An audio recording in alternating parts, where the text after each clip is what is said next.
चलो आज मैं आपको एक बहुत ही रोचक कहानी सुनाती हूँ, जिसे सुनकर आप अपने आप को तलाशने लगोगे। ये कहानी आपकी बौद्धिक कुशलता पर प्रश्न चिन्ह लगा देगी, क्योंकि इस कहानी को सुनकर ये संभव है कि आप अपने किए व्यवहार पर पश्चाताप करें और अपने आप को कोसे भी। साथ ही इस कहानी को सुनने के बाद आप एक नई दिशा में प्रेरित भी हो।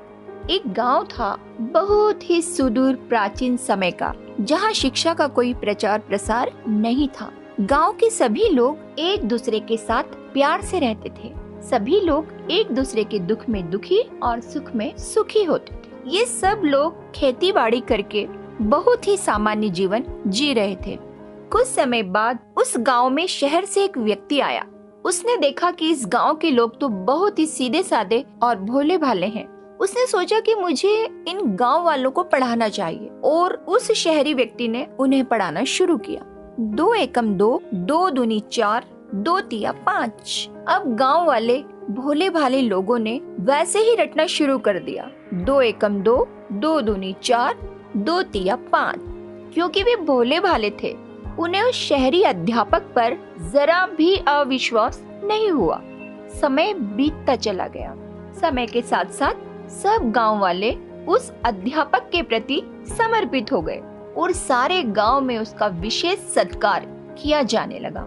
वह अध्यापक पूरे गांव में सबसे प्रमुख व्यक्ति बन गया। सभी गांव वाले राय लेकर ही कोई काम करते थे। इसी दौरान उस गांव में एक दूसरा अध्यापक आया। वह बड़ा नेक स्वभाव का और सरल हृदय व्यक्ति था।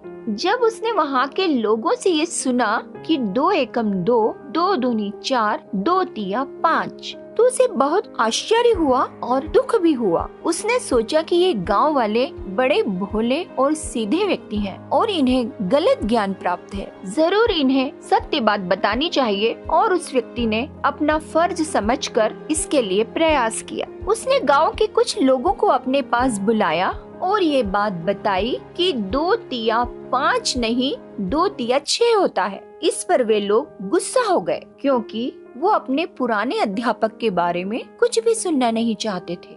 फिर भी उस अध्यापक ने अपना प्रयास जारी रखा और बार बार समझाने से गांव के कुछ लोगों को ये बात समझ में आ गई कि ये नया अध्यापक सही कह रहा है। अब इस बात को समझकर गांव के लोग अपने पुराने अध्यापक के पास गए और कहा कि गुरुजी, आज एक नया अध्यापक आया है। उसने बताया कि 2 तिया 6 होता है और आप हमें 2 तिया 5 बता रहे थे, मतलब आप तो गलत बता रहे थे। उन गांव वालों की बात सुनकर ये बात उस बूढ़े अध्यापक के भी समझ में आ गई कि वास्तव में 2 तिया 6 होता है, 5 नहीं।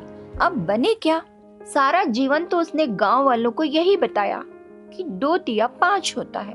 अब उसके सामने 2 ही विकल्प है, या तो वो सच्चाई को स्वीकार कर ले जो नया अध्यापक बता रहा है, या फिर वो गांव छोड़कर कहीं भाग जाए। समय के साथ लोगों को सब अपने आप पता चल जाएगा। लेकिन उसने ऐसा नहीं किया, क्योंकि वो धूर्त था और ढीठ था और प्रभुता का भूखा भी था। उसने सोचा कि ऐसा क्या किया जाए कि मेरा काम भी चलता रहे और पोल भी न खुले। उसने एक स्कीम बनाई। उसने सोचा कि क्यों न इस नए टीचर को बदनाम कर दिया जाए कि कोई इसकी बात ही न सुने। इसको देखते ही लोग कहे कि भाग, नहीं सुनना हमें तेरी कोई बात, इससे सांप भी मर जाएगा और लाठी भी नहीं टूटेगी, और ये लोग मेरे ऊपर ही आश्रित रहेंगे। और उस दुष्ट टीचर ने ऐसा किया भी। उसने अपने चेलों को बुलाकर उनके द्वारा उस नए टीचर को पूरे गांव में बदनाम करवा दिया। अब वो टीचर सच बताने की कोशिश करे भी तो लोग उसकी बात न सुने और उसके ही पीछे पड़ जाए कि तू हमारे अध्यापक की बेइज्जती करता है, जिसने हमें जीवन भर पढ़ाया। इस तरह भोले भाले गांव के लोग अपने ही हितैषी अध्यापक के शत्रु बन गए।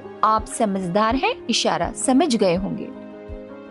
इस कहानी से आपको समझ आ गया होगा कि समाज में ऐसा क्यों फैलाया गया। दरअसल संत रामपाल जी ने सब नकली गुरुओं महर्षियों के अज्ञान को उजागर करके उनके बौद्धिक और आध्यात्मिक दिवालियेपन को जनता के सामने रख दिया, जो प्रभुता के भूखे लोग बर्दाश्त न कर सके। इसलिए उन्होंने अपने चमचों से संत रामपाल जी को इतना बदनाम करवा दिया कि कोई इनकी बात न सुन ले और जनता तक इनका ज्ञान न पहुंच जाए, जिससे उनकी प्रभुता बनी रहे और पोल भी न खुले। मेरा मानना है आप बौद्धिक दिवालिया नहीं है, सच झूठ का निर्णय कर सकते हैं। YouTube पर आध्यात्मिक ज्ञान चर्चा उपलब्ध है, जिसमें संत रामपाल जी ने सभी धर्म गुरुओं के अज्ञान की खाल उतार दी है। आप भी देखें और स्वयं निर्णय करें कि आपका सच्चा हितैषी कौन है। देश सेवा मात्र सरहद पर नहीं होती, सच का साथ देना